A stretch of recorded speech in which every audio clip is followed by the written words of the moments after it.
সম্মানিত বন্ধুগণ, আসসালামু আলাইকুম। দূরে কাছে দেশে অথবা সে বাইরে থেকে প্রাণপ্রিয় বন্ধুরা ঠিক এই মুহূর্তে যে যেখান থেকে বাস্তব জীবনের গল্প শোনার জন্য আমার সাথে জয়েন করেছেন আমি আপন। আর যে আপন জীবনের গল্পের 1280তম পর্বে আপনাকে প্রতিদিনের মতো স্বাগতম জানাচ্ছি। বন্ধুগণ, আজ আমি আপনাকে শোনাবো রাজধানী ঢাকার ছেলে মোহাম্মদ তৌসিফ হোসেনের জীবনের চরম আশ্চর্যজনক প্রতারণামূলক এক করুণ বাস্তব জীবন কাহিনী। বন্ধুরা, আজকের গল্পের টাইটেল বাসর ঘরে স্বামীকে ঘুমের ওষুধ খাইয়ে পালিয়ে যায় নববধূ। বাসর ঘরে স্বামীকে ঘুমের ওষুধ খাইয়ে পালিয়ে যায় এক নববধূ, কিন্তু কেন? এটা শোনার পরে আপনার শরীরের পশম দাঁড়িয়ে যাবে। আমি আমার এই জীবনের গল্পের অনুষ্ঠানে অনেক প্রতারণার গল্প শুনেছি, কিন্তু আজকের এই প্রতারণা মনে হয় সমস্ত প্রতারণাকে হার মানিয়ে দিয়েছে। আমার কাছে মনে হয় যে তৌসিফের জীবনের গল্পটা হবে আমাদের এই সমাজে প্রত্যেকটা বৃত্তশালী পরিবারের সন্তানের জন্য একটা সাবধানের বার্তা। এবং আমাদের আজকের গল্পে তৌসিফ ভাই খুব বিপদে আছে। গল্পের শেষের দিকটাতে তিনি আমার কাছে একটা পরামর্শ চেয়েছে। তাই সবাইকে অনুরোধ করবো শুরু থেকে শেষ পর্যন্ত গল্পটা শোনার পরে আপনি কমেন্টের মাধ্যমে রাজধানী ঢাকার ভাই বর্তমান প্রবাসী তৌসিফকে আপনার মতো করে একটা মন্তব্য কমেন্ট বক্সে লিখবেন এবং আপনার ওই সঠিক মন্তব্যের মাধ্যমে তৌসিফ তার জীবনের বাকি সময়টা সুখে শান্তিতে হয়তো বেঁচে থাকতে পারবে। ধন্যবাদ সবাইকে। সম্মানিত বন্ধুগণ, আসসালামু আলাইকুম। আমার নাম মোহাম্মদ তৌসিফ হোসেন, আমার বাড়ি রাজধানী ঢাকা। বন্ধুরা, আমি আমার জীবনের এই গল্পটা শুরু করার শুরুতেই আপনাদেরকে আমার পরিবারের বিষয়ে জানিয়ে রাখি। আমার পরিবারে আমি আছি, আমার বাবা আছে, মা আছে, রয়েছে আমার দাদিমণি সহ আমার বড় একটা বোন। আমরা টোটাল এক ভাই এক বোন। আমাদের পরিবারটা রাজধানী ঢাকার এক উচ্চবিত্ত পরিবার।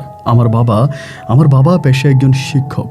আমার বাবা একটা বেসরকারি বিশ্ববিদ্যালয়ের প্রফেসর। আমার জীবনের গল্পটা একটু ব্যতিক্রমধর্মী। ছোটবেলা থেকে আমি অনেকটা দুঃখে কষ্টে আমার জীবন কাটাচ্ছি। হয়তো আপনি মনে করবেন আমি যদি বিত্তশালী পরিবারের সন্তান হয়ে থাকি, আমার বাবার যদি অগাধ টাকা পয়সা থেকে থাকে, এবং আপনি এটাও জেনে রাখেন যে আমরা যে বাড়িতে থাকি ওই বাড়িটা 6 তলা নির্মিত একটা বাড়ি, এবং ওই বাড়ির মালিকও কিন্তু আমার বাবা নিজে। আমরা বাড়ির ভাড়াও কিন্তু প্রায় অনেক টাকায় পাই। এতটা বিত্তশালী পরিবারের সন্তান হওয়ার পরেও আমার জীবনটা সমাজের 8-10টা ছেলের মতো নয়। আমার জীবনটা অনেক দুঃখ, কষ্ট আর যন্ত্রণার মাঝে কাটে। আমি আমার পড়াশোনার জীবনেও যথেষ্ট পরিমাণের সাকসেস নিয়ে আসি। আমি অনেক মেধাবী একটা ছাত্র ছিলাম। এরপরেও জীবন দশায় চোখের পানি ফেলতে ফেলতে আমার জীবন কাটে। তার কারণ হচ্ছে আপনাদের সবাই মাথার মধ্যে চুল থাকে। একটা মানুষের সৌন্দর্য ফুটে ওঠে তার মাথার চুলে। যার মাথার চুল নেই তার মাথায় কোনো সৌন্দর্য নাই।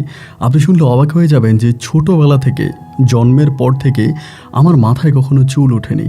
আমি জন্মের পরে টাকলা হয়ে যেভাবে জন্মেছি এবং এরপরে আমার এই বয়স পর্যন্ত আমার মাথায় কখনো চুল ওঠেনি। আমি যখন এসএসসি পরীক্ষা দিয়ে আমার এসএসসি রেজাল্ট অত্যন্ত ভালো হয়, এবং এসএসসি রেজাল্ট ভালো হওয়ার পরে আমি যখন কলেজে ভর্তি হই, এবং কলেজে ভর্তি হওয়ার পরে সবাই আমাকে টাকলা তৌসিফ বলে ডাকতো। স্কুলেও আমার সাথে অনেক ঘটনা ঘটে, ছোটোখাটো অনেক ঘটনা ঘটে, এগুলো নাই বলি। এবং কলেজে যাওয়ার পরে সবাই যখন আমাকে টাকলা তৌসিফ বলে ডাকতে শুরু করে, একটা পর্যায়ে আমি কলেজে যাওয়া বন্ধ করে দিই, মানে পড়াশোনা বন্ধ করে দিই। আমার আব্বা আমাকে বলে যে তুই আমার একমাত্র সন্তান, আমার অনেক স্বপ্ন আছে, তুই মানুষের মতো মানুষ হবি, ঠিকমতো পড়াশোনা করবি, এবং তোকে দিয়ে আমি সমাজের কাছে মাথা উঁচু করে একদিন দাঁড়াবো। তুই যদি এরকমটা করিস তাহলে কিভাবে হবে, তোর পড়াশোনা করতেই হবে। আমি আমার আব্বাকে সাফ জানিয়ে দিলাম যতক্ষণ না আমার মাথায় চুল গজাবে ঠিক ততক্ষণ পর্যন্ত আমি আর কলেজে যাব না। এই টাকলা তৌসিফ কথাটা শুনতে আমার আর ভালো লাগে না। আব্বা আমার সহ্য হয় না। আমার বন্ধুরা সুইংগাম খাওয়ার পরে সেই সুইংগামটা মুখ থেকে এনে আমার মাথার মধ্যে লাগিয়ে দেয়। একদম ছোটোবেলা থেকে এই জিনিসটার সাথে আমি অভ্যস্ত। আমার এটা আর ভালো লাগে না। আমার কাছে মনে হয় যে আমার এই কষ্টের বোঝাটা অনেক ভারী হয়ে গেছে। আমি এটা নিয়ে আর সামনে এগোতে পারবো না।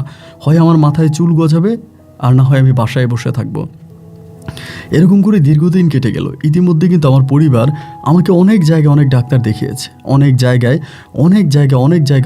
অনেক ডাক্তার দেখিয়েছে, কিন্তু এতেও কোনো কাজ হয়নি। কত তেল, এরপরে কত পানি পড়া, তাবিজ পড়া, এইটা ওইটা কত কিছুই না আমার পরিবার আমার জন্য করেছে, কিন্তু কোনোভাবে কোনো কিছু কাজ হয়নি। একবার যে আমার আব্বা একটা হার্ডলাইনে সিদ্ধান্ত হচ্ছে এটা, আমার বাবার সিদ্ধান্ত নিল যে আমার মাথার মধ্যে কৃত্রিমভাবে আমার বাবা হচ্ছে চুল বসাবে। অনেকের মাথায় চুল উঠে গেলে এরকম চুল বসায় না, ডাক্তারের সাথে কথাবার্তা বললো যে আমার মাথায় চুল বসাবে এরকম। তো ডাক্তার বললো আমার মাথার যেই আমার যেই স্কেন, মাথার যে স্কেনটা, চামড়াটা, এটা অনেক পাতলা, এত পাতলা যে ওখানে চুল বসানোর কোনো সুযোগ নেই। মাথার ওই স্কিন পাতলা থাকার কারণে আমার বাবা যদি এখানে চুল বসায়, আমি যদি ওখানে চুল বসানোর চেষ্টা করি, তাহলে এতে আমার অনেক বড় ক্ষতি হয়ে যেতে পারে। আমার ব্রেনের উপরে প্রেশার আসতে পারে এবং এইটা অনেক ক্ষতির কারণ হয়ে দাঁড়াবে। আব্বার যে বন্ধুগুলো ছিল তারা অনেকেই আমাকে আব্বুকে নিষেধ করে যে তৌসিফকে এটা করাইস না, এটা করাইলে ওর মাথার যে অবস্থা এতে অনেক সমস্যা দেখা দিবে।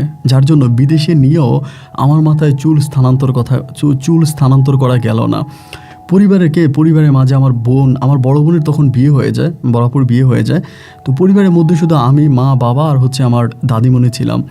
তো এরপরও দাদি, মা, বাবা সবাই আমারে বুঝায় যে তৌসিফ তুই যা এবং সব কিছু ঠিক হয়ে যাবে, এরকম করে তারা আমাকে বুঝায়।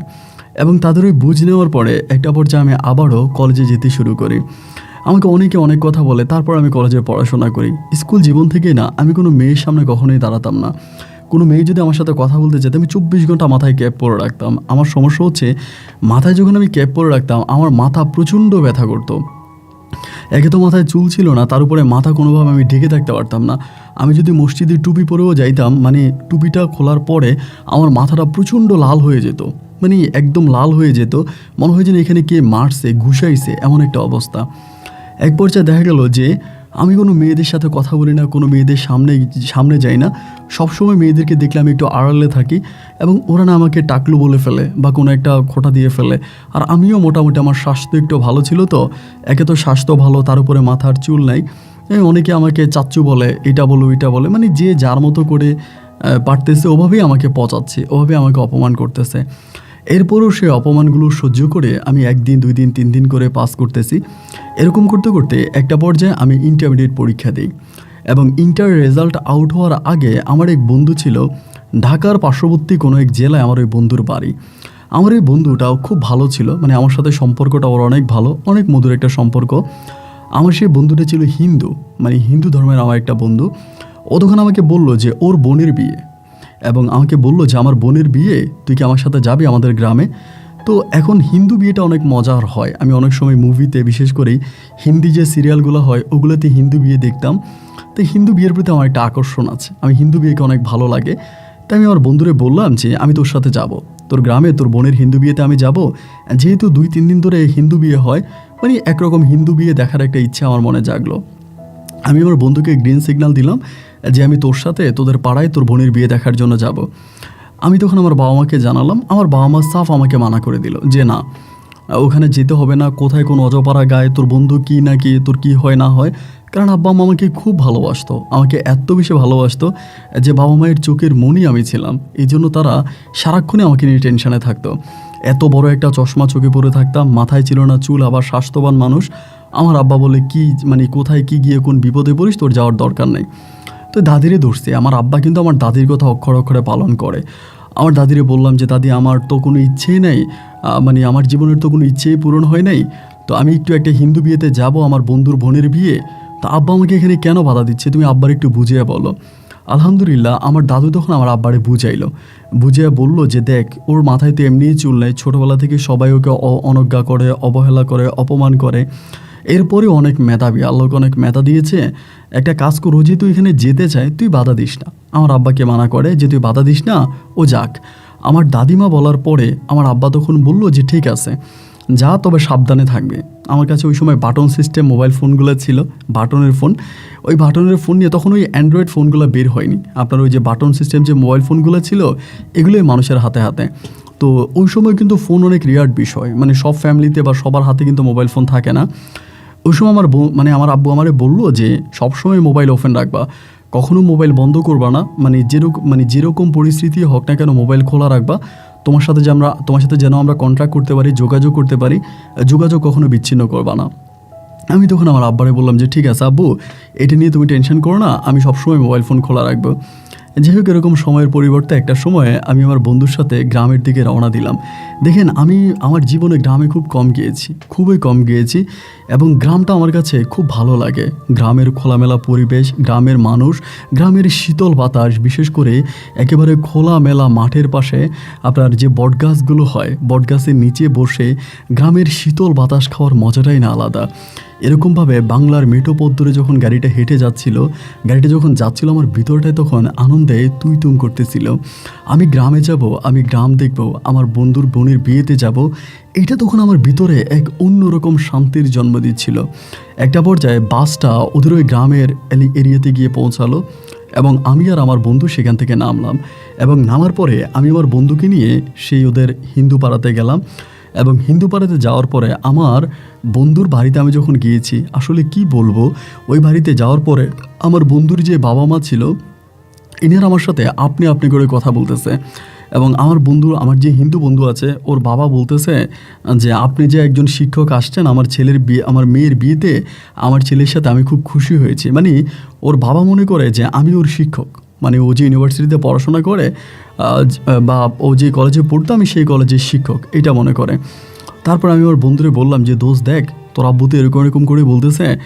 আমার বন্ধু তখন ওর আব্বুকে বুঝিয়ে বলে যে না আব্বু, ও আমার ফ্রেন্ড, ওর নাম তৌসিফ, এবং ও ছোটোবেলা থেকে একটু এরকম। তাই ওর আব্বু তখন আবার আমার সাথে খুব ফ্রিলি কথাবার্তা বলে, আমাকে বলো যে সরি, আমি আসলে বুঝতে পারি না। ওর বাবাও খুব শিক্ষিত মানুষ ছিল, মানে এলাকার পঞ্চায়েতের খুব ভালো একজন মানুষ। তো দেখা গেল তখন আমি খুব মজা করতেছি। হিন্দু বিয়ে তো, আপনার হিন্দু বিয়ে মানেই কিন্তু ডোক, মানে ডাল ডোক, বাদ্য, মিউজিক, নাচানাচি, মানে যতটুকু আনন্দে হিন্দু বিয়েতে হয়, আমার কাছে কেন জানি মনে হয় আমাদের মুসলিম বিয়েতে এই ধরনের আনন্দগুলো হয় না। কারণ আমাদের মুসলিমদের অনেক রীতিনীতি আছে, বাট হিন্দু বিয়েতে মনে হয় রীতিনীতিও হচ্ছে নাচানাচি, দোল বাদ্য, এগুলা। তো যাই হোক, ওদের বিয়েতে আমি তখন খুব মজা করলাম। তো প্রথম রাত কেটে গেল, এবং দ্বিতীয় রাতের মধ্যে তখন অনেক পাড়া থেকে অনেক মানুষজন আসছে, মানে বিভিন্ন গ্রামের মানুষ। তো একটা জিনিস খেয়াল করে দেখবেন, গ্রামে যদি কোনো একটা হিন্দু বিয়ে হয়, হিন্দু পরিবারের মানুষ থেকেও মুসলিম মানুষরা বেশি আসে। কারণ মুসলিম বিভিন্ন পাড়া থেকে মানুষরা রাতের বেলায় দেখতে আসে ওদের বিয়েটা কিভাবে হয়, বিয়েতে নাচ গান হয়, মজা হয়, মাস্তি হয়। এই জন্য অনেক মানুষ বিভিন্ন পাড়া থেকে ওই বাড়িতে এসে ভিড় জমায়। যাই হোক, একটা পর্যায়ে আমি তখন তৃতীয় দিনের মতো এখানে বসে আছি, মানে ওই বিয়ের অনুষ্ঠান দেখতেছি। এরকম করতে করতে আমার বন্ধুর যে ছোট বোন, আমার বন্ধুর ছোট বোনের সাথে একটা মেয়ে এসে কথা বলতেছে, এবং মেয়েটা বোরকা পরিহিত অবস্থায় ছিল, মানে বোরকা পরা ছিল, মুখটা খোলা, এবং আমার বন্ধুর বোনের সাথে খুব ক্লোজ হয়ে কথা বলতেছে। আমি এটা দেখলাম, মানে যে মেয়ের বিয়ে এর সাথে। পরে এই মেয়েটা তখন দেখলাম যে অনেকক্ষণ এখানে ঘোরাফেরা করলো, এদিকে গেল সেদিকে গেল, মোটামুটি অনেকক্ষণ ঘোরাফেরা করলো, এবং করার পরে রাত্রেবেলা মেয়েটাকে আমি আর দেখতে পাচ্ছি না। আমার জীবনে এই মনে হয় প্রথম কোনো একটা মেয়ের দিকে আমার নজর গিয়েছে। আমি তো কখনোই কোনো মেয়ের সাথে কথা বলতাম না, যখন কলেজে পড়তাম, স্কুলে পড়তাম, মেয়েদেরকে দেখলে আমি 10 হাত দূরে থাকতাম, কারণ আমি মেয়েদেরকে খুব ভয় পাই যে এদের সাথে কথাবার্তা বললে কী হয় না হয়, মানে আমার ভিতরে অনেকটা ভয় কাজ করে। আমি এই জন্য মেয়েদের কাছ থেকে একটু দূরে থাকতাম। তো এই মেয়েটাকে দেখে না কেন যেন আমার ভিতরে একটা ভালো লাগা কাজ করতে শুরু করে। গভীর রাতের অন্ধকারে মেয়েটা হঠাৎ হারিয়ে যায়, আমার মেয়েটাকে আমি আর দেখি না।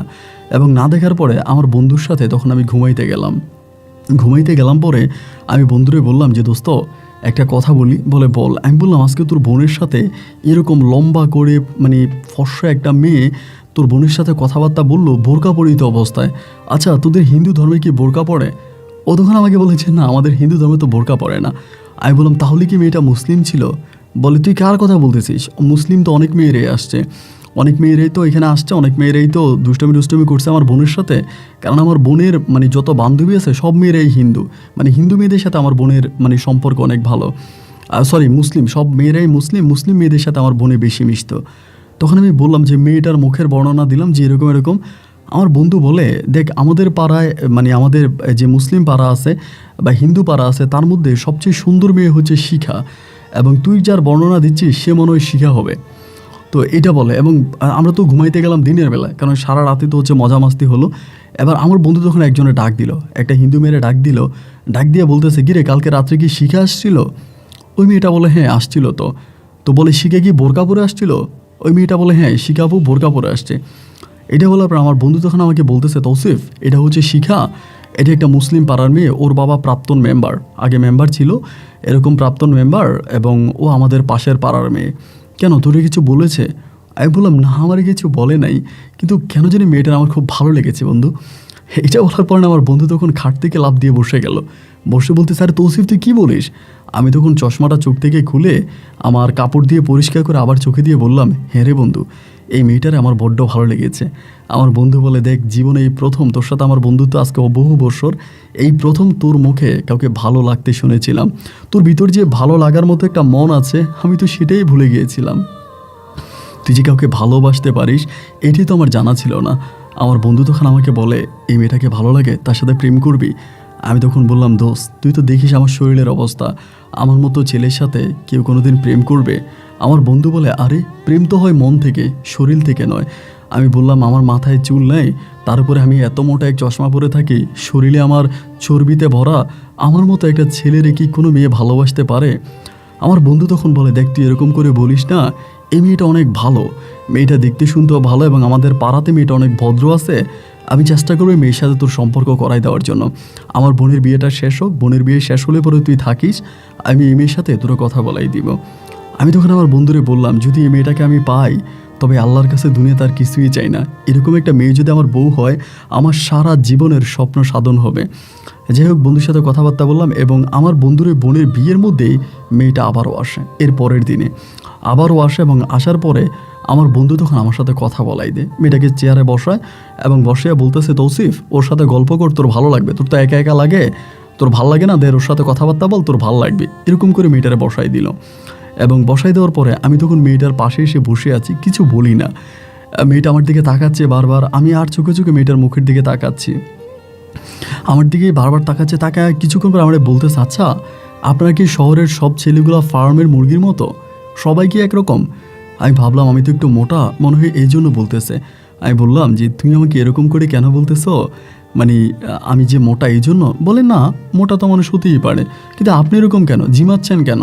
আমার মতো একটা সুন্দরী গর্জিয়াস মেয়ে আপনার পাশে বসে আছে, অ্যাটলিস্ট আমাকে কেমন আছে এটা তো জিজ্ঞেস করতে পারেন। আমি তখন বললাম, আসলে আমার অভ্যাস নেই তো, কখনো কারোর সাথে এরকম করে কথা বলি নাই, আমার অভ্যাস নাই। মেয়েটা তখন বলে, তা অভ্যাস নাই, অভ্যাস করতে হবে না, বিয়ের বয়স তো মনে হয়ে গেছে, বিয়ে করছেন? আমি বললাম, না না বিয়ে করি নাই। পর আমাকে বলে, কি করেন ঢাকাতে? আমি বললাম, ও আর আমি একসাথে এইচএসসি পরীক্ষা দিয়েছি, আমরা একসাথে পড়াশোনা করি। আমাকে তখন বলে, ও মাত্র এইচএসসি দিয়েছেন, বাট আপনাকে দেখলে মনে হয় আপনি পড়াশোনা শেষ করে ফেলছেন। আমি বললাম, আমাকে এভাবে লজ্জা দিয়েন না, আমি একটু স্বাস্থ্যবান তো, এরকম করে বললে আমার লজ্জা লাগে। মেয়েটা বলে, না লজ্জা লাগার কিছু নেই, যেটা সত্যি সেটাই তো বললাম। কী নাম আপনার? আমি বললাম, আমার নাম তৌসিফ। বলে, ও আচ্ছা, নামটা তো অনেক সুন্দর রাখছে আপনার পরিবার, আপনার আব্বা আম্মা কী করে? আমি বললাম, আমার আব্বা একটা প্রাইভেট বিশ্ববিদ্যালয়ের প্রফেসর, আর আমার মা হচ্ছে গৃহিণী। বলে, ভাই বোন কয়জন? আমি বললাম, আমি আর আমার বড় একটা বোন আছে। তো এরকম করে বলতেছি, মেয়েটা আমার দিকে তাকায় তাকে হাসতেছে। একটা পর্যায়ে আমার লজ্জা লেগে গেছে, মানে আমার খুব লজ্জা লাগতেছে যে আমার দিকে তাকায় মুসকে মুসকে হাসে। আমি বললাম, আচ্ছা ঠিক আছে, আমি আসতেছি, জাস্ট মিনিট। এইটা বলে আমি ওখান থেকে উঠে চলে আসছি, এবং উঠে এসে আমার বন্ধুরে কল দিচ্ছি। মেয়েটা তখনও বসে আছে। কল দিয়ে আমার বন্ধুরে বললাম যে, বন্ধু এই ঘটনা আমার লজ্জা লাগে, মেয়েটা আমাকে এটা বলছে। এবং এরই ম্যাচে আমি জানালায় উঁকি মেরে দেখলাম আমার বন্ধু এসে মেয়েটাকে বকাবাধ্য করতে শুরু করলো। এই তুই আমার বন্ধুরে কী বলছিস, এরকম করে কথা বললি কেন? এবং মেয়েটা তখন রাগ করে উঠে চলে গেল। আমি এসে বন্ধুরে বললাম, এটা তুই কী করলি, এই কাজটা কি তুই ভালো করলি? এই মেয়েটার সাথে এরকম ব্যবহার করা কি তোর ঠিক হয়েছে? বন্ধু তুই কাজটা ভালো করিস তাই, তোর বেটা।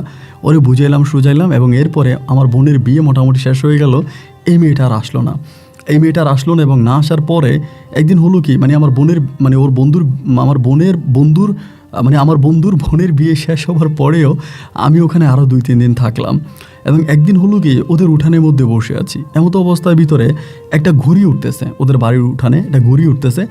তো আমার বন্ধু তখন একজনরে বললো, ঘুড়ি কে রে উড়াইতেছে? তখন বলে, শিখা আপু। মানে আমার বলে, বন্ধু তোর গার্লফ্রেন্ডে ঘুড়ি উড়ায় যাবি? আমি বললাম, ধুরু বেটা, আমি এই মেয়ের সামনে যাব না, ওই মেয়ের সামনে গেলে আমার লজ্জা লাগবে। আমারে বলতে, আরে লজ্জা লাগার কিছু নেই, তুই চল, তোরে নিয়ে যাব। এই বলো তখন আমারে মানে বিলের দিকে নিয়ে গেল। মেয়েটা যেখানে ঘুরে উড়াচ্ছে ওইখানে ধানি জমি আছে, মানুষের ফসলি জমির ওখানে। দেখলে আপনি অবাক হয়ে যাবেন, ছেলেদের মতো করেই ঘুরে উড়াচ্ছে। এই মেয়েটা এত সুন্দর, তার চেহারার বর্ণনা দিয়ে আমি শেষ করতে পারবো না। পুরো ঢাকা শহরে মনে হয় এরকম একটা মেয়ে খুঁজে পাওয়া যাবে না, যার চেহারা এত গর্জিয়াস, এত মায়াবী, এত চমৎকার রকমের একটা মেয়ে। এবং আমার কাছে মনে হয় বিধাতা তাকে নিজের হাতে তৈরি করেছে। এক পর্যায়ে মাঠের মধ্যে গেলাম। মাঠে যাওয়ার পরে মেয়েটা তখন বলতেছে, ভাই মানে আমার বন্ধুরে বলতেছে যে দাদা ঘুড়ি তো ধরে রাখতে পারতেছি না, ঘুড়ি তো উড়ে যায়, অনেক বাতাস, আপনার বন্ধুটার এদিকে দেন, আপনার বন্ধুর কোমরের মধ্যে সুতাটা বাঁধি, তাহলে আর ঘুড়ি যাবে না নিশ্চিত, ঘুড়ি তো আমাকে নিয়ে চলে যাচ্ছে, অনেক বাতাস। আমি বললাম দেখছিস আমার অপমান করতেছে। আমার বন্ধু বলে আজকে হয় মেয়ের সাথে তোর কিছু একটা হবে, নাইলে তোর এখান থেকে যেতে পারবি না, তুই মেয়ের সাথে কথা বলবি যা। আমার ধাক্কায় মেয়ের কাছে পাঠাইলো। পাঠানোর পরে আমি বললাম তাহলে কি আমি সুতাটা ধরবো? মেয়ে বলে হ্যাঁ আপনি ধরলে তো ভালোই হয়। আমি তখন সুতাটা ধরে দাঁড়িয়ে আছি এবং মেয়েটা আমাকে বলে একটা কাজ করেন, একটু সরে দাঁড়ান, একটা জায়গায় এতক্ষণ ধরে দাঁড়িয়ে আছেন, মাটি তো ফেটে নিচের দিকে ডুবে যাবেন। মানে একটা মানুষকে অপমান করার জন্য যা বলা দরকার মেয়েটা আমাকে এরকম করে কথা বলে। এভাবে একদিন 2 দিন 3 দিন করে সময়গুলো কাটতেছে এবং কাটতে কাটতে মেয়েটার সাথে আমার কিছুই হলো না, কথোপকথন এরকম করেই হলো। এবং হতে হতে একটা পর্যায়ে আমরা তখন আবারও চলে গেলাম, ঢাকাতে চলে আসলাম। এবং বাসে আস্তে আস্তে বলতেছি যে দোস্ত মেয়েটার আমার খুব ভালো লাগছে রে, যদি মেয়েটারে বিয়ে করতে পারতাম, ওরকম করে বলে। আমার বন্ধু বলে তোর দ্বারাই হবে না, এতদিন থাকার পরেও তুই মেয়েটারে কোনো কিছু বলতে পারলি না, তো এরপরে তোর দ্বারা আর কি আশা করা যায়। এরকম করে আমাকে কথাবার্তা বলে। যাই হোক একটা পর্যায়ে এমন করতে করতে আমি তখন পাড়ায় চলে আসি, মানে আমাদের এলাকায় চলে আসি, বাড়ি মানে আমাদের ঢাকাতে চলে আসি। এবং ঢাকাতে আসার পরে তখন আমার রেজাল্ট আউট হয়, এর মাঝে রেজাল্ট চলে আসে, আমি খুব ভালো রেজাল্টে এসএসসি পাস করি, মানে এইচএসসি পাস করি। এবার আমার আব্বা যে বিশ্ববিদ্যালয়ে পড়াশোনা মানে আমার আব্বা যে বিশ্ববিদ্যালয়ের প্রফেসর ছিল, ওই সময় আমার আব্বু কিন্তু রিটায়ার্ডে চলে আসে, মানে আব্বু রিটায়ার্ড হয়ে যায়। তা আমি তখন ওই বিশ্ববিদ্যালয়ে তখন ভর্তি হই, ওই আব্বুর বিশ্ববিদ্যালয়ে ভর্তি হয়, প্রাইভেট বিশ্ববিদ্যালয়। আমার বন্ধুরা এক একজন এক এক বিশ্ববিদ্যালয়ে ভর্তি হয়। মানে আমার যে হিন্দু ফ্রেন্ড ছিল ও চলে যায় ওর এলাকাতে, ও এলাকাতে একটা বিশ্ববিদ্যালয়ে ভর্তি হয়। এবং বিশ্ববিদ্যালয়ে ভর্তি হওয়ার পরে এভাবে যাচ্ছি আসতেছি, এমন করতে করতে হঠাৎ করে আমার পরিবারের মাঝে একটা কথোপকথন শুনতেছিলাম, মানে আমার বিয়ে নিয়ে। এর মাঝে আমার যে বড় বোন আছে, আমার বড় একদিন আমার ডাইকা বললো ভাইয়া, আমার বড় বোন কিন্তু আমার অনেক বড় সিনিয়র, এরপর উনি আমাকে ভাইয়া করে ডাকে। আমার বড় বোন আমাকে বললো ভাইয়া তসিফ ভাইয়া, এখন আম্মু তো তোমার জন্য ছেলে মানে মেয়ে দেখতেছে, আম্মু তোমার জন্য মেয়ে দেখতেছে, তোমাকে বিয়ে করাই দিবে। আম্মু নাকি সারাদিন বাসায় একা একা থাকে, আম্মুর ভালো লাগে না, আম্মুর অনেক মন খারাপ লাগে, এখন আম্মু বলতেছে যে তোমার বিয়ে করাই দিবে। এবং আম্মু যদি তোমাকে বিয়ে করাই দেয় তাহলে আম্মুর গল্প করার মতো একটা মানুষ হলো, ইভেন আম্মুর সময়টা অনেক ভালো কাটবে, একটা গল্প করার মানুষ পাবে। এই জন্য আম্মু চাচ্ছে কি তোমাকে বিয়ে করাই দেওয়ার জন্য। আমি তখন বললাম যে আচ্ছা ঠিক আছে, বিয়ে করাই দিলে কি আর করা, বিয়ে করে ফেলবো, এরকম করেই বললাম। এবং এমন করতে করতে আমার বাবা মা তখন আমার জন্য মেয়ে খুঁজতে শুরু করে। ইতিমধ্যে আমাকে 2-3টা মেয়েও দেখায়। আমার কিন্তু অতটা বয়স হয় নাই, মাত্র ইন্টারমিডিয়েট থেকে আপনার অনার্সে ভর্তি হয়েছিলাম এই সময়। কারণ আমার আব্বা আমাকে মেয়ে দেখায়, আমি মেয়ে দেখতে গেলে আমার মেয়ে পছন্দ হয় না। মানে আমি যে মেয়েকেই দেখি, বাট আমার চোখের সামনে শুধু বারবার ওই শিখা মেয়েটাকে ভাসতে থাকে। মানে যে মেয়ের দিকে তাকাই মানে শিখারই খুঁজতে থাকি, যে শিখার মতো চোখ আছে কিনা, শিখার মতো লম্বা কিনা, এবং শিখার মতো মায়াবী চেহারা কিনা, এই জিনিসগুলো খুঁজতে থাকি। তো আমি কোনো মেয়ের মাঝে না শিখারে খুঁজে পাই না। 1টা 2টা 3টা করে আমার পরিবার আমাকে প্রতিনিয়তই মেয়ে দেখিয়ে যাচ্ছে। এভাবে অনেকগুলো মেয়ে দেখানোর পরে আমার একটা সময় হাঁপিয়ে গেছে। আমার বোনরে বললো যে তুই তৌসিফের সাথে কথা বল, তৌসিফের আকার ভঙ্গি বা কথা বলার ধরন দেখে মনে হচ্ছে যে তৌসিফের কাউরে ভালো লাগে, ওর মনে হয় কাউকে ভালো লাগে, কারোর সাথে ওর কোনো একটা সম্পর্ক আছে। এবং এই জন্য আমরা যে মেয়েগুলোকে দেখাচ্ছি এই মেয়েগুলোর পছন্দ হয় না। তুই একটা কাজ কর, তৌসিফের সাথে একটু ভালো করে কথা বল, ওর সাথে একটু ভালো করে কথা বলে জিজ্ঞেস কর যে ওর কাউকে ভালো লাগে কিনা। তো আমার বড় বোন তখন আমাকে জিজ্ঞেস করে, এবং বড় বোন জিজ্ঞেস করার পরে আমি আমার বড়াপুর কাছে কিছু বলি না, বলি যে না আমার ভালো লাগা নাই, কারোর সাথে আমার প্রেম নেই। সত্যি কথা বলতে আমার তো কারোর সাথে প্রেমই নেই। তারপর আমার দাদির একদিন আমি বললাম যে দাদি, আমি আমার হিন্দু বন্ধুর বিয়ের বাড়িতে গেছিলাম, ওখানে একটা মুসলিম মেয়ে দেখছি, এখন ওই মেয়েটার মতো আমার আব্বা আমার যত মেয়ে দেখাইলো এরকম একটা মেয়ে আমি দেখলাম না। ওই মেয়েটা আমার এত ভালো লাগছে, এরকম একটা মেয়ে যদি দেখতাম তাহলে বিয়ে করে ফেলতাম। আমি আমার দাদিরে বলতেছি। আমার দাদি তখন আমার ডাইকা বলে তোর কোন বন্ধুর বিয়েতে গেছিলি? আমি এমন বললাম যে আমার একটা হিন্দু বন্ধু, এমন ওই যে আমি বেশ কয়েকদিন ধরে বাড়িতে ছিলাম না এইচএসসির পরে, তখন। আমার দাদি বলে ওই মেয়ের ঠিকানা জানিস, যেটা তুই গ্রামে দেখে আসছিস? আমি বললাম যে না ঠিকানা জানি না, তবে এটা আমাদের বন্ধুর পাড়ার, আমার বন্ধু যে আছে আমার বন্ধুর পাশের পাড়ার। আমার মা তখন আমার দাদি তখন আমাকে বলে তোর বন্ধুর নাম্বার দে, আমার এটা বলে। তা আমি যখন বলি নাম্বার দেওয়ার জন্য বলে, আমি তখন আমার দাদির কাছে আমার বন্ধুর নাম্বারটা লিখে দিয়ে আসি, মানে কাগজে লিখে দিই। এবং ওই দিনে রাতের বেলা আমার বন্ধু আমারে কল দেয়। এমনি কিন্তু ওর সাথে আমার আগের মতো আর কথা হয় না, আগে যেরকম ধরেন অনেক কথাবার্তা হইতো, অনেক কথাবার্তা বলতাম। এবং যখন আলাদা বিশ্ববিদ্যালয়ে ভর্তি হয় ওভাবে কথা হয় না। তো মাঝে মাঝে হয়তো 3 দিন 4 দিন বা সপ্তাহে মাসে এরকম করে কথা হয়। ওই তখন আমার ফোন দিয়ে বললো রাতের বেলায়, কিরে তুই কি শিখার বিষয়ে তোর আব্বা আমারে কিছু বলছিস? রাতের বেলা আমার ফোন দেয়। আমি তখন বললাম যে না বন্ধু, আমি তো কিছু বলি নাই। বলো তোর আম্মু আমারে ফোন দিছে, তোর আম্মু ফোন দিয়া বললো এখন তুই যে আমার বোনের বিয়েতে গেছিস, কোন মেয়ে তোর পছন্দ হয়েছে বা এটা আমাকে জিজ্ঞেস করলো। আমি তখন বললাম যে আন্টি আমাদের পাশের পাড়ার একটা মেয়ে, প্রাক্তন মেম্বারের মেয়ে শিখা, ওই মেয়েটারে নাকি তৌসিফের ভালো লাগছে। আমি বলি তুই বলে দিছিস? বলে হ্যাঁ আমি বলে দিছি, আন্টি আমাকে জিজ্ঞেস করলো আমি বলে দিছি। কেন? আমি বললাম দেখ এই ঘটনা, আমার পরিবার আমাকে বিয়ে করাবে, বিভিন্ন জায়গায় মেয়ে দেখতেছে, তো এখন আসলে আমার পরিবার যে আমাকে বিয়ে করাবে মেয়ে দেখতেছে, বাট ওই মেয়ে একটাও আমার পছন্দ হয় না, আমার ভালো লাগে না।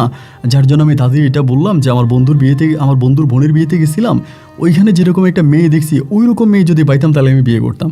পরে আমার দাদি তো নাম্বার নিয়ে গেছে, মনে হয় এরপর আম্মুকে দিছে। এখন ও আমারে বলে তুই কি শিকারে বিয়ে করবি, এমনি আমারে বলে। আমি তখন বললাম যে দেখ বন্ধু, তোরে কি বলবো আমি তো বুঝতেছি না। আমার বন্ধু আমারে বলে দেখ তৌসিফ, তোরা একটা কথা বলি, তুই শিকারে বিয়ে করিস না, এমনি আমার কথাটা বলে। আমি তখন বললাম কেন তুই এরকম করে বললি কেন, তুই না বললি মেয়েটা অনেক ভালো? ও আমাকে বলে আমি তো সেটাই জানতাম যে মেয়েটা অনেক ভালো, কিন্তু ইদানিং মেয়েটার সম্বন্ধে অনেক কথাবার্তা শুনতেছি, অনেক বেশি সুন্দরী, তো এত সুন্দরী মেয়ের বিয়ে করলে জীবনে সুখী হওয়া যায় না। আমি তখন বললাম তা তো জানি না, কিন্তু মেয়েটার তো ভালো লাগছে। আমার বন্ধু বলে দেখ তুই যদি ভালো করতে পারিস তাহলে বিয়ে কর, সমস্যা নাই, তবে আমার সাজেশন থাকবে যে না। এইটা বলে আমার বন্ধু তখন ফোন কেটে দিল, আর আমার বন্ধুর সাথে আমার কথা হয়নি। এভাবে প্রায় আপনার 15 দিনের মতো কেটে গেছে। এই বিষয়টা ওই 15 দিনের মধ্যে ওখানেই ধামাচাপা পড়ে গেছে। এটা নিয়ে আমার বাবা মা আর কোনো কথা বলে না, আমিও কোনো কথা বলি না। ওই 15 দিন পর্যন্ত জিনিসটা ওভাবে পড়ে আছে। এবং 15 দিন পরে আমার আব্বু একদিন আমার বলতেছে যে তৌসিফ আমরা এক জায়গায় যাব, তুমি আমাদের সাথে যাবা, এরকম করে আমারে বলে। আমি তখন বললাম যে এক জায়গায় যাব, তোমরা আমার সাথে যাবা মানে কোথায় যাবে? আমার আব্বু বলে যাবো, তুই রেডি হইস। পরের দিন তখন সকালবেলা রেডি হইলাম, কোথায় যাবে তা তো আর জানি না। আমাদের নিজেদের একটা গাড়ি আছে, ওই গাড়ি নিয়ে আব্বা আম্মা আমি আমার বড় বোন আর হচ্ছে গিয়ে আমরা এই কয়েকজনে রওনা দিলাম। এখন রওনা দিতে দিতে হঠাৎ করে আমার আব্বুর মোবাইলে একটা কল আসছে। কল আসার পর আব্বু লাউড স্পিকার দিয়ে কথা বলতেছে। আমি শুনতে পেলাম যে কণ্ঠটা আমার বন্ধু হচ্ছে আমার ওই হিন্দু বন্ধুর। আমি তখন আমার আব্বুরে বললাম যে আব্বু তুমি কি ওদের ওই দিকে যাচ্ছ নাকি? আমার আব্বু বলে হ্যাঁ। আমি বললাম ওদের ওইদিকে কেন যাচ্ছ? আব্বু বলো তোমাকে সারপ্রাইজ দেওয়ার জন্য। আমি তখন গাড়িতে বলতেছি আব্বু আমাকে সারপ্রাইজ দিবা আমি তো তোমার কথা বুঝতেছি না। আমার আব্বু বলে তুমি যে মেয়েরে পছন্দ করছো ওই মেয়ে দেখতে চাইতেছি। আমি তখন এত লজ্জা পাইছি আমার আব্বুর কাছে। আমি কিন্তু আব্বুকে অন্যরকম রেসপেক্ট করতাম, আব্বুর সাথে অতটা ফ্রি ছিলাম না যে সব বিষয় আব্বুর সাথে শেয়ার করতে পারতাম না। একরকম লজ্জা পাইছি। এরপরও গাড়িতে বসে আছে এবং একটা পর্যায়ে ওই জেলা শহরে আমাদের গাড়িটা যাওয়ার পরে আমার বন্ধু তখন গাড়িতে উঠলো। উঠার পর আমি আর ওর সাথে কথা বলি না এবং ডিরেক্টলি হচ্ছে তখন ওই পাড়ায় চলে গেছি, মেয়েদের পাড়ায়।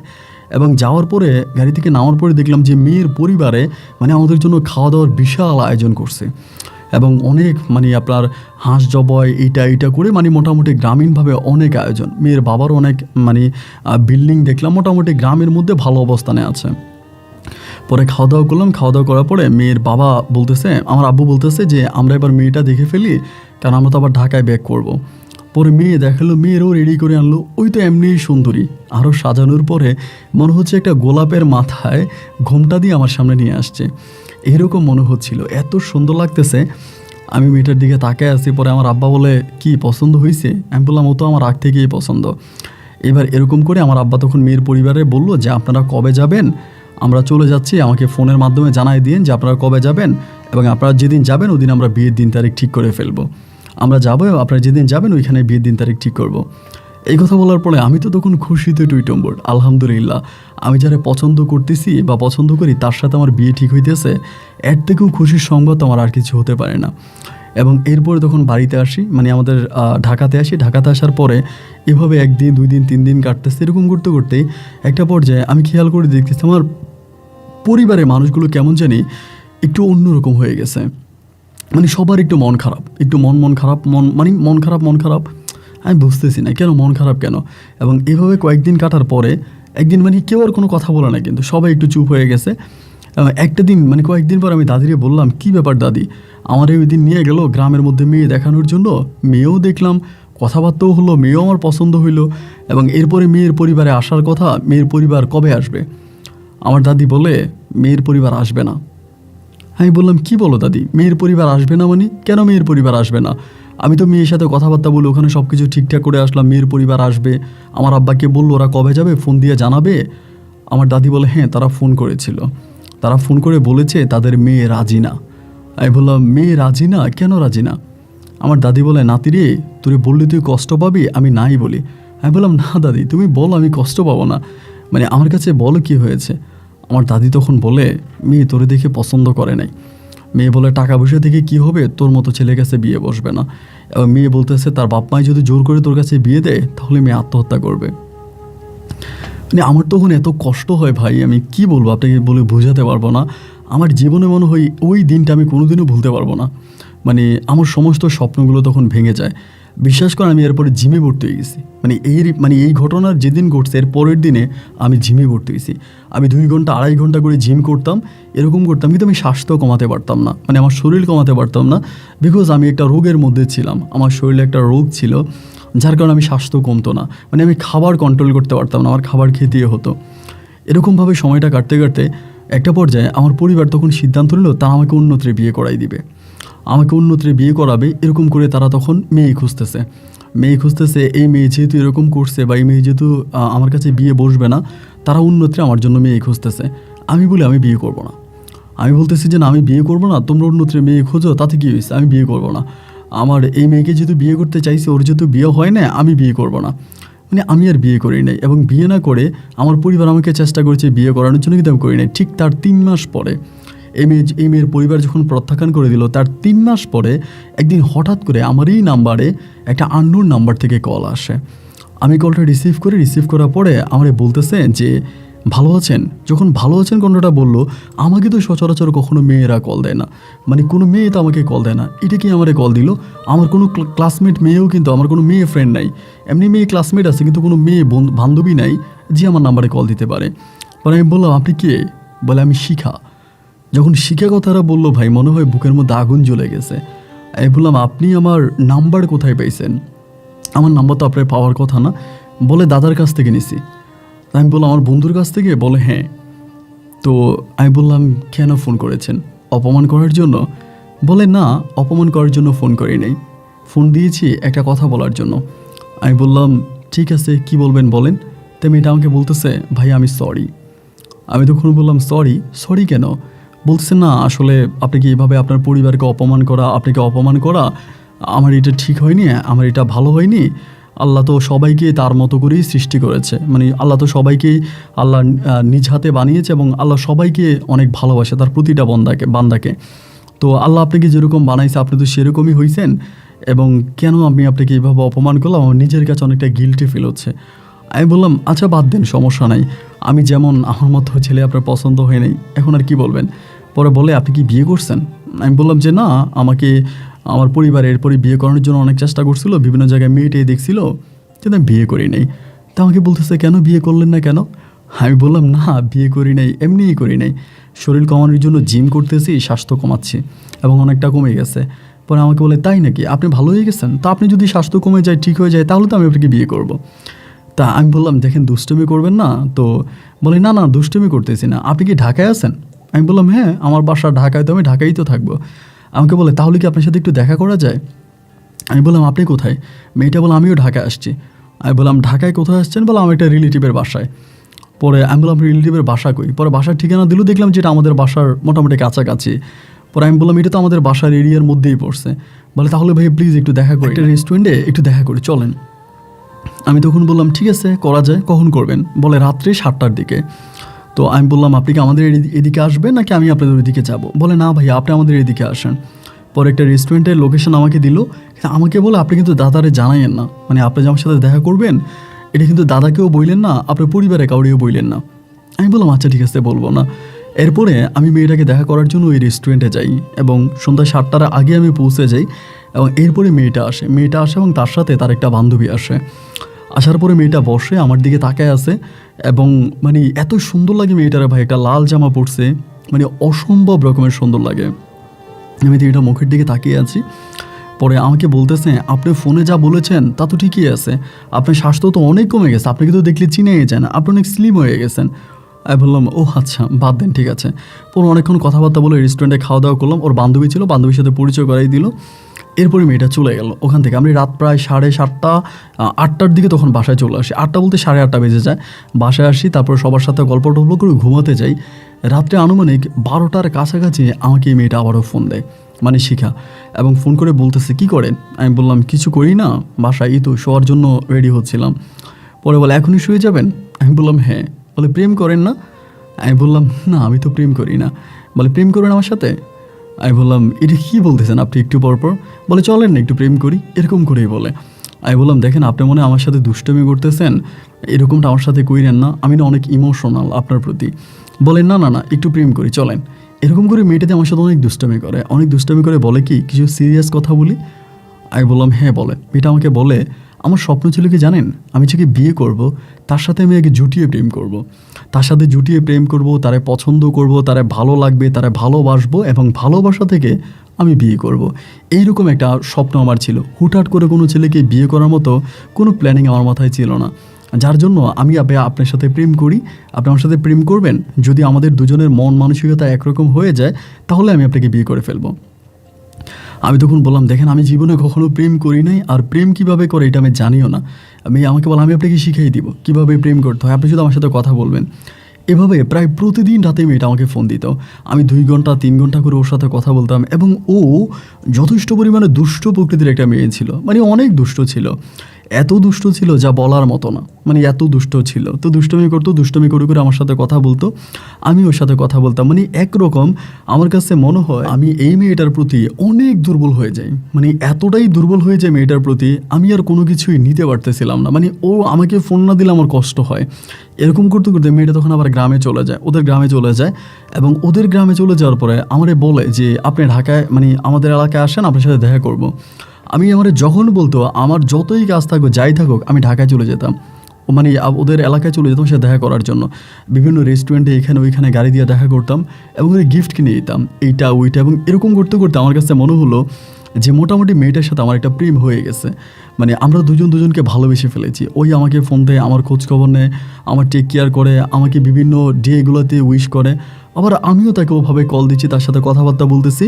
এবং সব কিছু মিলিয়ে আমার কাছে যেটা মনে হলো যে আমরা একজন আরেকজনকে অসম্ভব রকমের ভালোবেসে ফেলেছি, এবং এই ভালোবাসা অনেকগুলা মাস ধরে চলতে থাকে।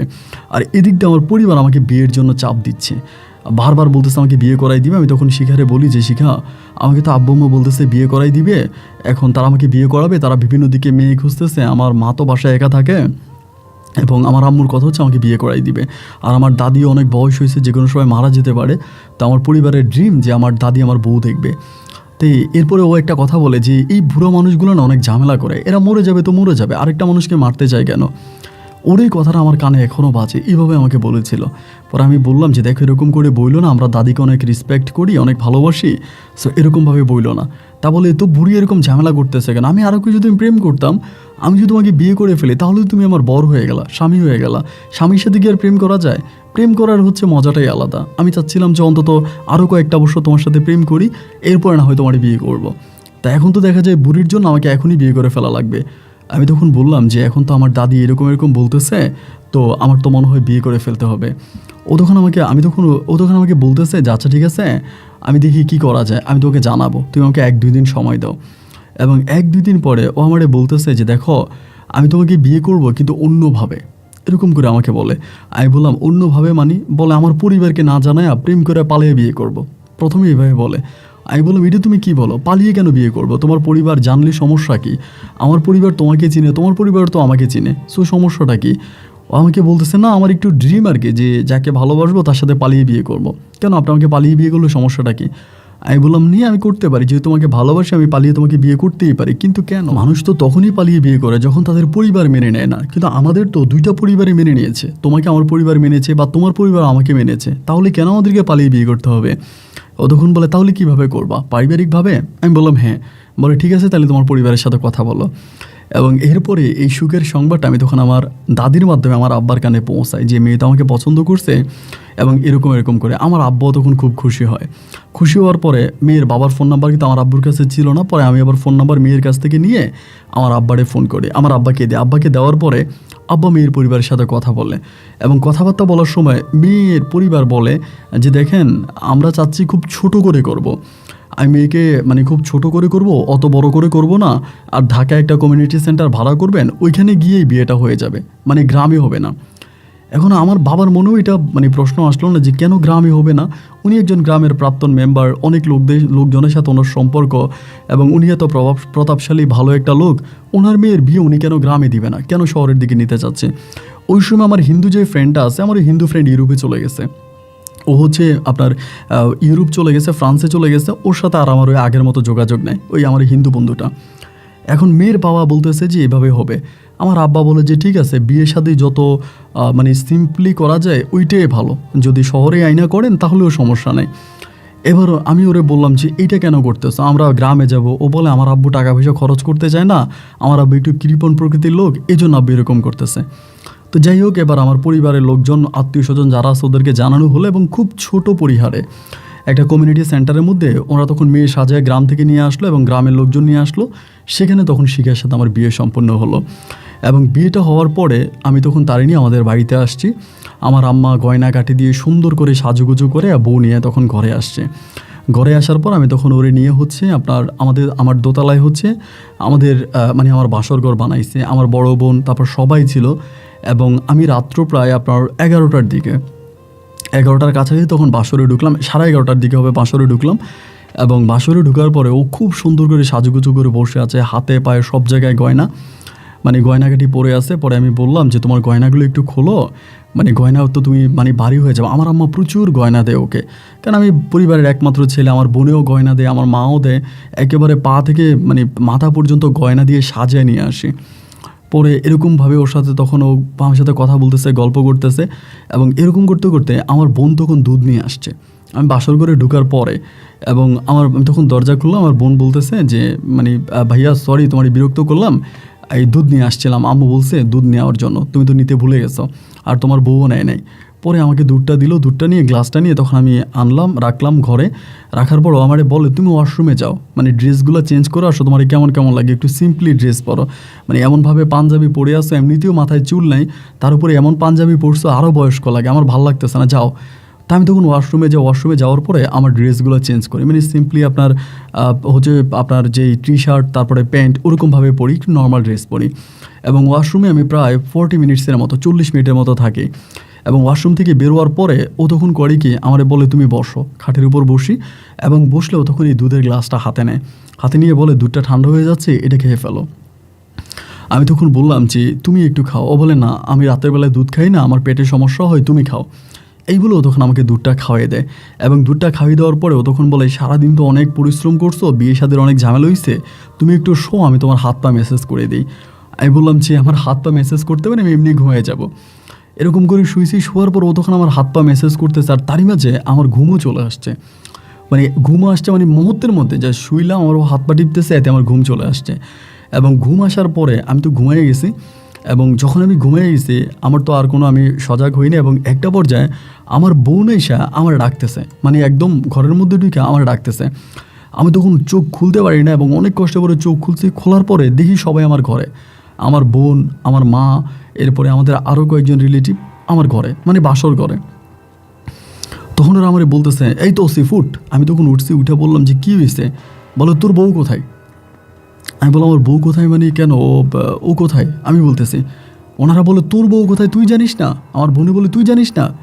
আমি বললাম যে ও তো ঘুমাইছে, কিন্তু আমার তো ঘুম চলে আসছে। আমার বোন বলে এতক্ষণ পর্যন্ত কেউ ঘুমায়, দিনের বাজে 9টা। আমি বললাম যে কী হয়েছে আপু, বলো তোর বউরে পাওয়া যাচ্ছে না। আমি বলি তো নিচে দারোয়ান আছে, দারোয়ানটা জিজ্ঞেস করো কই গেছে। মানে আমাদের বাসায় কিন্তু কিছুদিন আগে, মানে লাইক আপনার 15-20 দিন আগে আমাদের বাসায় সিসিটিভি ছিল, নষ্ট হয়ে গেছে, মানে ওই গেটে ছিল। পরে দারোয়ানরে বলতেছে, দারোয়ানরে যে বললো যে এই ঘটনা।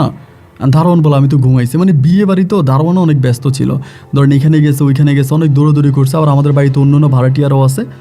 এখন ওরে পাওয়া যাচ্ছে না। পরে ওর ফোন ছিল, আমি ওর নাম্বারে কল দিলাম, নাম্বার দেখি বন্ধ থাকার পরে আমার বোন বলতেছে, আমার আম্মু বলতেছে যে এটা নিয়ে বাড়াবাড়ি করিস না, এখন মানুষে জেনে গেলে মান সম্মান নষ্ট হয়ে যাবে। এখন আমার আব্বু তখন আসছে, আব্বু কান্না করতেছে, মানে আব্বু এটা নিতে পারে না, আব্বু কান্না করতেছে। পরে মেয়ের পরিবারে ফোন দেওয়া হলো, ফোন করা হলো মেয়ের বাবারে। মেয়ের বাবা ফোন রিসিভ করছে। আমার আব্বা তখন বলতেছে আপনার মেয়ে কোথায়। আমার মেয়ের বাবা তখন বলে কি বলেন, আমি তো বিয়ে করাই দিয়ে আপনার ছেলের হাতেই তুলে দিলাম, এখন আপনি আমার কি বলতেছেন, আজকে তো আপনার আমাদের বাড়িতে আসার কথা। আমার আব্বা বলে, আরে ভাই আপনাদের বাড়িতে যাবো কী করে, কালকে রাত আপনার মেয়ে পালাইছে, আমার ছেলের যে মানে গয়নাগাটি যাই দিছে সব কিছু নিয়ে পালাইছে। এখন মেয়ের পরিবার তো বলতেছে, এটা কী বলেন আপনি? আমার আব্বা তখন বলে, আপনি মনে হয় পরিকল্পিতভাবে আপনার মেয়ের নিয়ে আপনি পালাইছেন, তা না হলে আপনি আপনার গ্রামের লোকজনদেরকে জানান নাই কেন, গ্রামে কেন অনুষ্ঠান করেন নাই? এই বলে সারাটা দিন কেটে গেল, এইদিকে ওইদিকে সবাই দৌড়দৌড়ি করতেছি, ও নাই নাই নাই, ওরে আর পাওয়াই গেল না। লাস্ট পর্যায়ে এর পরের দিন আমার আব্বা মেয়ের বাবারে বললো যে আপনি আসেন, আমি আপনার সাথে কথা বলি। মেয়ের বাবার ভয়ে আসে না, মেয়ের বাবা ভয়ে আসে না। 3 দিন হয়ে গেল মেয়ের বাবা আসে না, এবং 3 দিন পরে আমার আব্বার এক পরিচিত এসপির মাধ্যমে তখন মামলা করে দেয় থানায় মামলা করে দেয়, আমাদের সাথে প্রতারণা হয়েছে, প্রতারণা মামলা করে দেয়, এবং সেই মামলার জের ধরে মেয়ের বাবাকে তখন পুলিশে ধরে নিয়ে যায়। মেয়ের বাবারে পুলিশে ধরে নিয়ে যায়, এবং ধরে নেওয়ার যে অনেক দিন ধরে মেয়ের বাবারে আটকায় রাখে, এবং আটকায় রাখার পরে একটা সময় মেয়ের বাবাকে তখন জামিনে বের করা হয়। ওরা জামিনে বের করে, কিন্তু মামলাধীন থাকে, মামলাধীন অবস্থা থেকে মামলা চলতেছে। এবং আমি তো তখন খুবভাবে ভেঙে পড়ি, মানে এটা কী হইলো আমার সাথে, আমি বুঝতেছি না আমার সাথে এরকমটা কেন হইলো, ও আমার সাথে এরকম চিট কেন করলো। মেয়ের পরিবার একটা কথাই বলে যে মেয়ে আমাদের বাড়িতে আসে নাই, আমাদের গ্রামে আসে নাই, মেয়ের সাথে আমাদের কোনো যোগাযোগ নাই, মেয়ে কোথায় গেছে না গেছে এসব কোনো কিছু আমরা জানি না মেয়ে কোথায় চলে গেছে, এগুলো কিছু বলতে পারি না। মানে আমি তখন কান্নাকাটি করি, মানে প্রতিটা মুহূর্তেই কান্নাকাটি করি, মানে আর কোনোভাবেই নিজেরই সহ্য করতে পারতেছি না, মনটারে বুঝাইতে পারতেছি না, মানতে পারতেছি না এটা আমার সাথে কেন ঘটলো, এইটা আমার সাথে কেন হলো। মানে আমি পুরো একগড়া হয়ে যাই, মানে কারোর সাথে কথা বলি না, কারো চোখের দিকে তাকাই না, পুরো একগড়া হয়ে যায়। আমার পরিবার তখন আমার জন্য আবার মেয়ে দেখতে শুরু করে,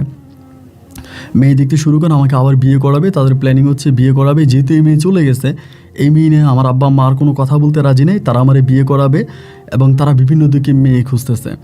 এরপরে এরকম করতেছে, আমারে বলে তুই বিয়ে করবি? আমি বললাম যে কি করবো, মানে আমি নিজেও বুঝতেছি না।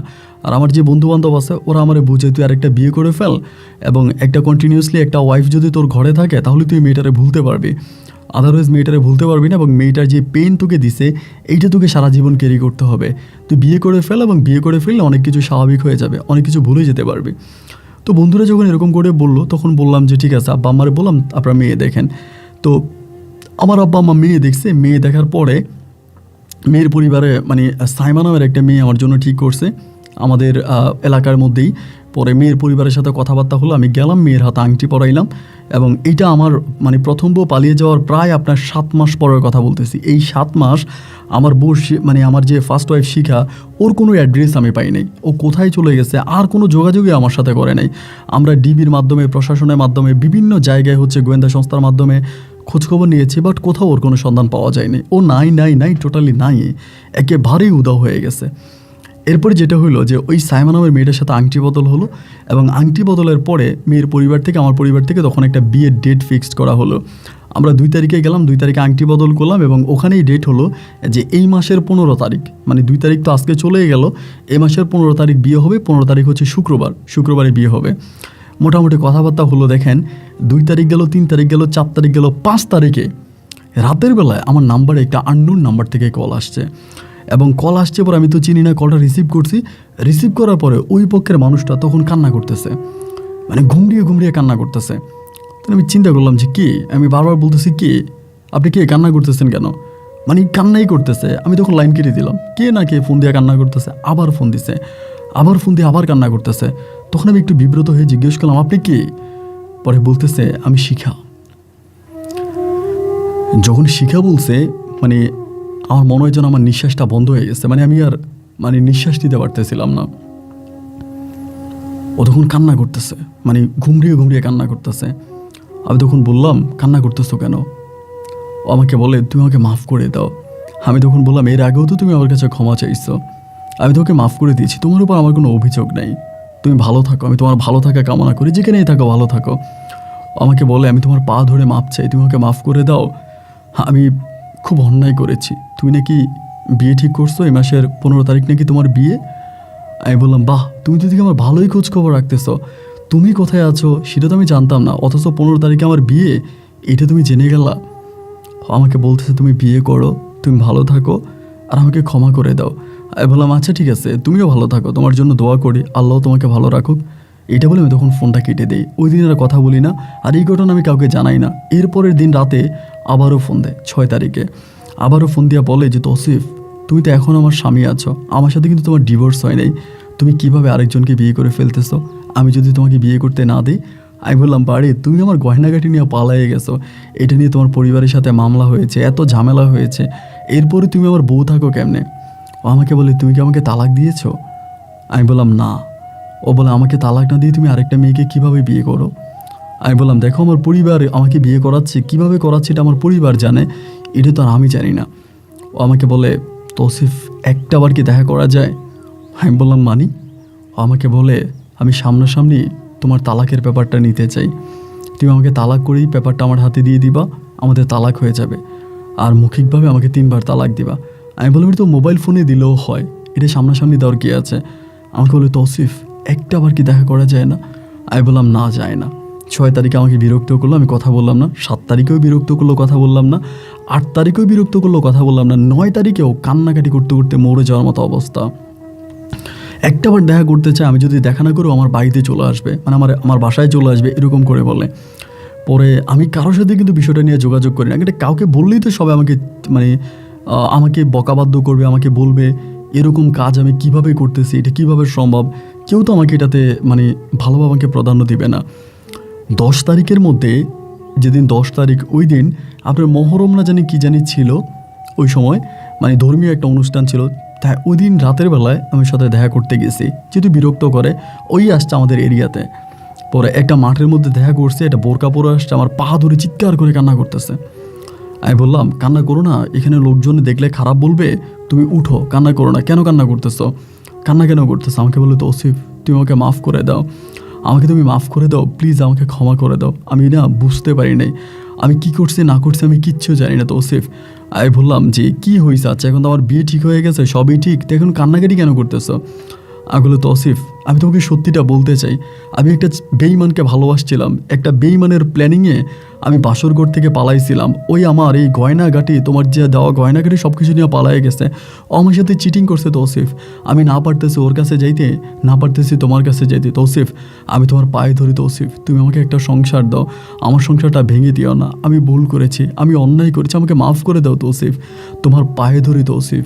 ও তৌসিফ আমার কথাটা শোনো না, তুমি যেদিন বিয়ে বসে যাবা ওই দিন আমি বাঁচবো না। আমি সেদিন বললাম যে দেখো আমাকে প্লিজ এভাবে জ্বালাইও না, তুমি যাও।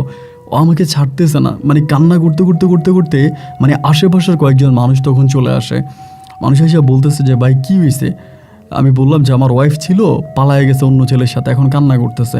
ওখানের কয়েকজন লোক বলতেছে, ভাইরে মেয়েটার কান্নায় আল্লাহর আরশ কাঁপতেছে, মানুষ মাত্রই ভুল, নারী জাতি তো বুঝতে পারে নাই, ওদের বুদ্ধি তো হাঁটুর নিচে, কোনো ছেলে মনে হয় প্রলোভন দেখাইছে চলে গেছে, বউ নিয়ে ঘরে যান। আমি তখন বললাম, আমি ওরে নিয়ে কীভাবে ঘরে যাব, ওরে নিয়ে আমি ঘরে কীভাবে যাব? পরে ও আমারে বলে, তুমি যদি আজকে আমাকে খেয়ে রেখে যাও আমি আত্মহত্যা করব, আমি এখানে সুইসাইড করবো, আমি মরে যাব, আমি এখানে আত্মহত্যা করবো, আমি এখানে থাকবো না, আমি আত্মহত্যা করবো, তুমি যদি আমাকে রেখে যাও আমি আত্মহত্যা করবো। আমি বললাম, তুমি এগুলি কী বলতেছ, আমি এখন কি করব বলো, আমি তো কোনো কিছুই বুঝতে পারতেছি না, মানে আমি এখন কি করব? আমাকে বলো, আমি কিচ্ছু জানি না, আমি কিছুই জানি না, তুমি কি করবা, আমি জানি না তুমি কি করবা, কিন্তু আমি তোমাকে ছাড়া বাঁচবো না। মানে এমন অবস্থা করতেছে যে আমি মানে আর বুঝাইতে পারতেছি না যে আমি কি করব না করব, কিছুই বুঝতেছিলাম না, এবং মানে ও খুব ভেঙে পড়ছে।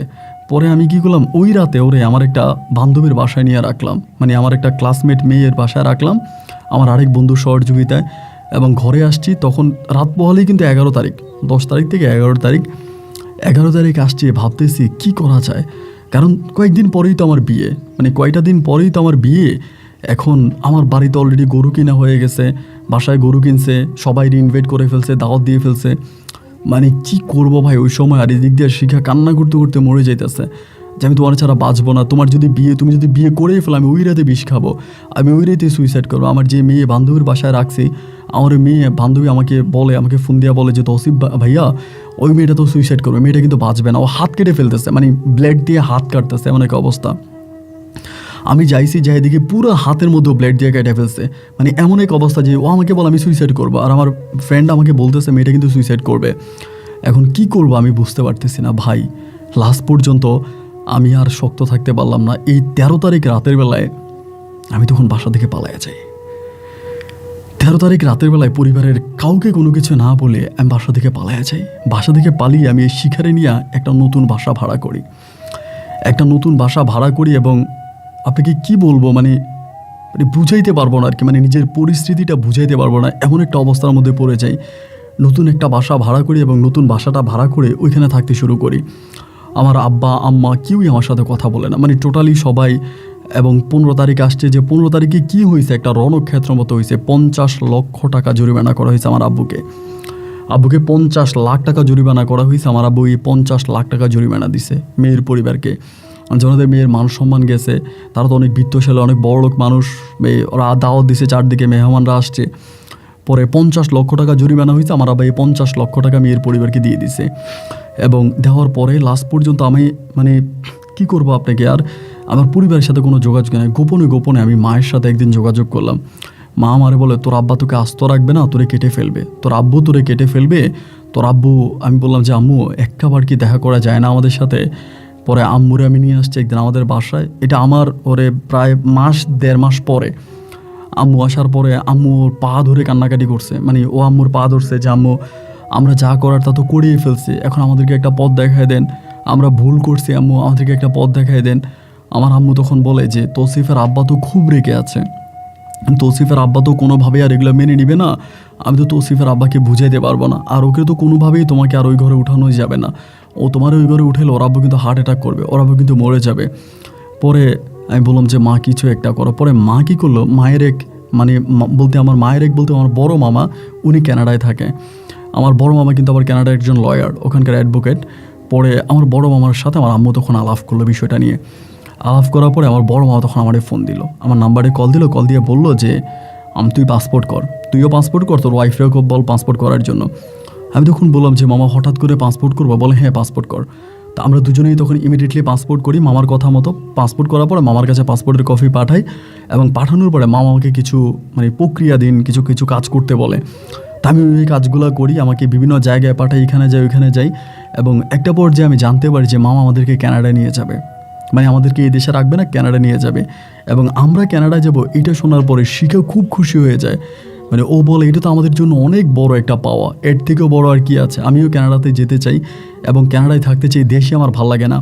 এবং বিভিন্ন ধরনের প্রক্রিয়াধীন অবস্থার পর একটা সময় আমাদের অ্যাম্বাসি ডেট হয়, এবং অ্যাম্বাসিতে আমাদেরকে ডাকা হয়, আমরা অ্যাম্বাসিতে যাই। এবং অ্যাম্বাসিতে গেলে পরে অ্যাম্বাসিডারের সাথে কথাবার্তা হয়, আমাদের ওখানে ভিসা লেগে যায়। আমরা হানিমুনে যাব মামার কাছে, মামা ইনভিটেশন দেয় এবং সব কিছু ঠিকঠাক। আমার নিজের কিছু প্রপার্টি দেখাতে হয়, এগুলো সব আমার মা ঠিক করে দেয়। মামার সাথে মা কথা বলে গোপনে গোপনে, তো সব ঠিক করে। কিন্তু আমি আর আব্বুর সাথে মানে আমার আব্বু কিন্তু এই বিষয়গুলো জানেই না।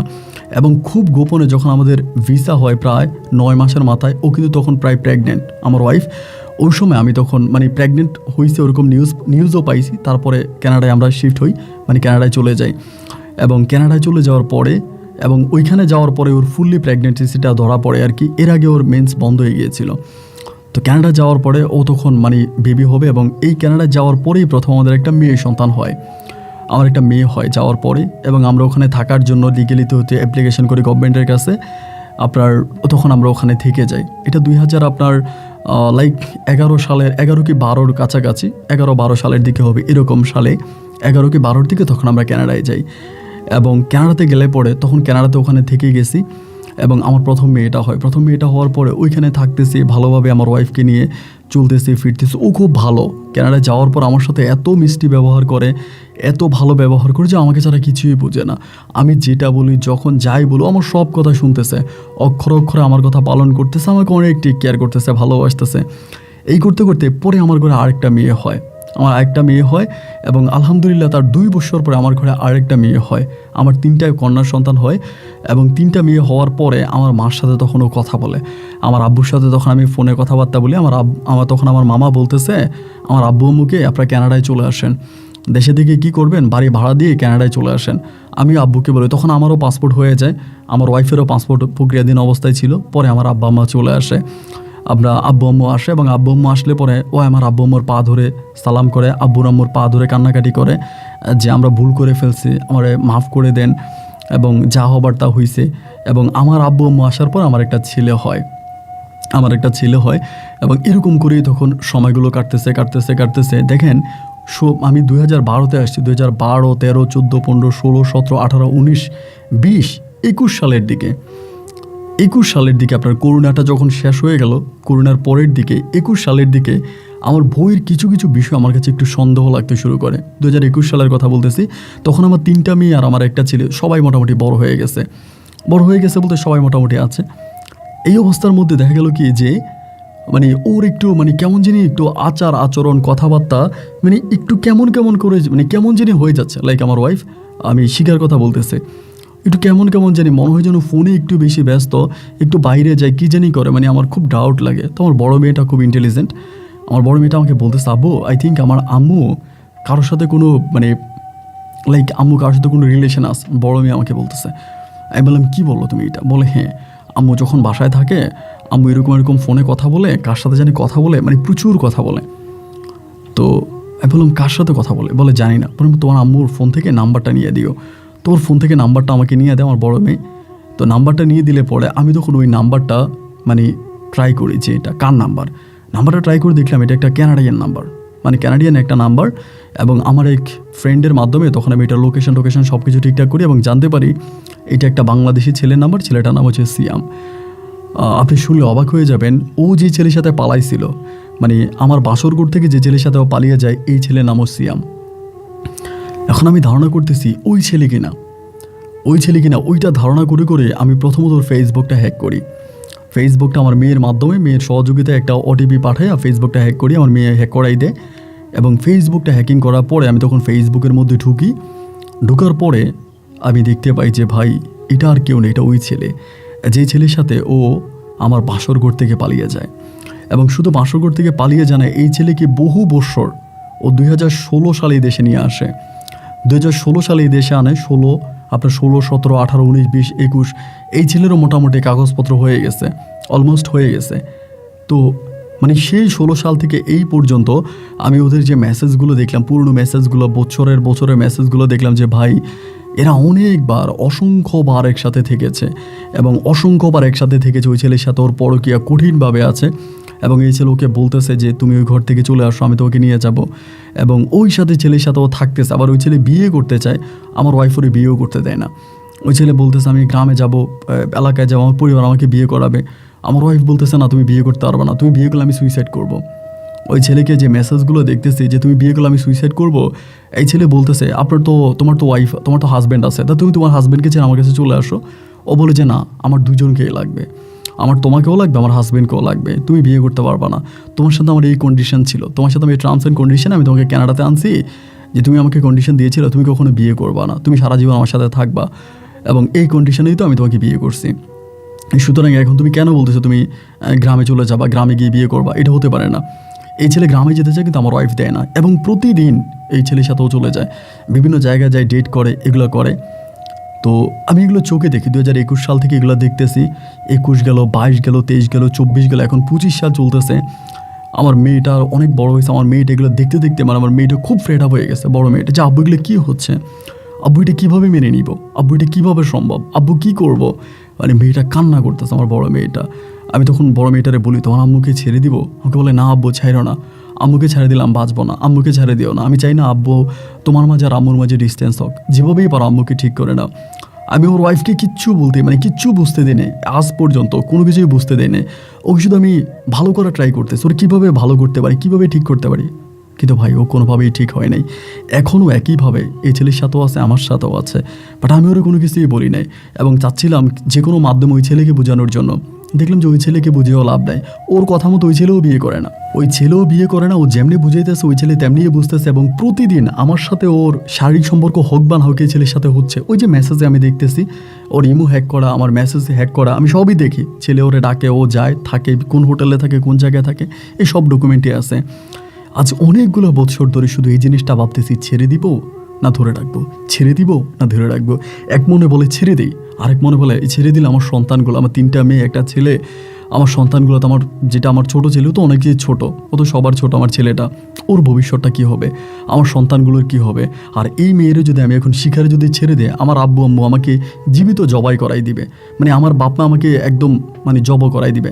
আমার আব্বা আম্মাকে আমি একটু হালকা ধারণা দিছি, আমার আব্বা এরকম করে বলে, এরকম কিছু করলে আমি সুইসাইড করবো, এবার আমি সুইসাইড করবো। আব্বা এরকম করে নাকি মাকে থ্রেট দেয়। আপন ভাই, আপনি আমার বয়সের অনেক ছোট হবেন, অনেক ছোট হবেন, তারপর আমি আপনার কাছে একটা পরামর্শ আছে। আমি অনেক লয়ারদের কাছে গিয়েছি, অনেক অ্যাডভোকেটদের কাছে গিয়েছি, এর সাথে আলোচনা করেছি। আমাকে এক একজন এক এক ধরনের আইডিয়া দেয়। আই ডোন্ট নো যে ঠিক এই মুহূর্তে আমি কী করব। আমি কিছুদিন ধরে আপনার গল্পগুলো শুনতেছি, আমার ভালো লাগতেছে, যদিও বেশিরভাগই আপনার হরর গল্পই আমি শুনেছিলাম। তো এই ধরনের কয়েকটা গল্প দেখলাম, ভালো লাগলো, এবং সেখান থেকে আমি আপনাকে আমার দুঃখের কথাটা বললাম। আপনি আমাকে একটা পরামর্শ দিবেন যে আমি আসলে ঠিক এই মুহূর্তে কী করতে পারি, আমার কী করার আছে, আপনি আমাকে একটু জানাবেন। আপন ভাই প্লিজ, আপনার কাছে অনুরোধ রইল, এটা আমার ইমো নাম্বার, আমার সাথে একটু যোগাযোগ করবেন। ভালো থাকবেন, আসসালামু আলাইকুম।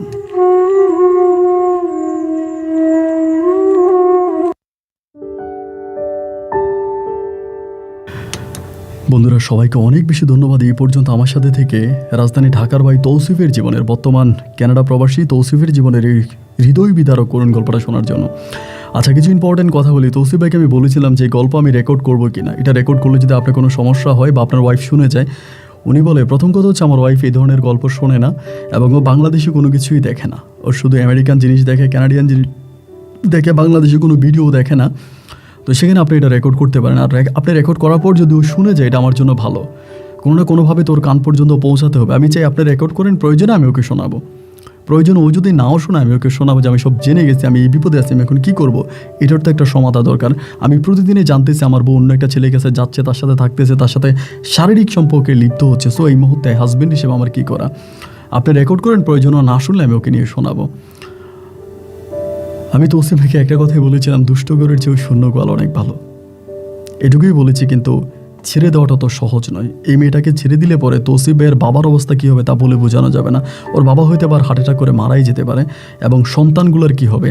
আমি আসলে আপনাদের কাছে অনুরোধ করি, আজকে ব্যক্তিগতভাবে রিকোয়েস্ট করি যে আপনারা একটা ভালো পরামর্শ, আপনারা অনেক বুঝেন যারা আমার গল্প শোনেন। আমি দেখি যে আপনারা মেজরিটি পার্সন, অনেক এলিট পার্সন, অনেক শিক্ষিত মানুষজন, আপনারা আপনাদের মতো করে কিছু মন্তব্য করবেন। আপনাদের এই মন্তব্যগুলো তৌসিফ ভাইয়ের জন্য খুব কাজে আসবে। অনেক চিন্তা ভাবনা করেই কমেন্ট করবেন, হুটহাট করেই না, গল্প শুনেই সাথে সাথে না, একটু সময় নেন, একটু ভাবেন। এবং আপনাদের বেশিরভাগ কমেন্টগুলো যদি তৌসিফ ভাইয়ের পক্ষে আসে, যদি মনে হয় যে না অনেক মানুষ এটা করতে বলছে, তাহলে তৌসিফ ভাই হয়তো এই কাজটাই করবে। তবে হ্যাঁ, হুটহাট করেই না, ভেবে চিন্তে একটা মন্তব্য করবেন। সবাই ভালো থাকবেন, সুস্থ থাকবেন ইনশাআল্লাহ। নতুন করে নতুন কারো জীবনের গল্প নিয়ে আপনাদের সাথে আমার আবারও দেখা, বা যেখানেই বিদায়। আল্লাহ হাফেজ অ্যান্ড আসসালামু আলাইকুম।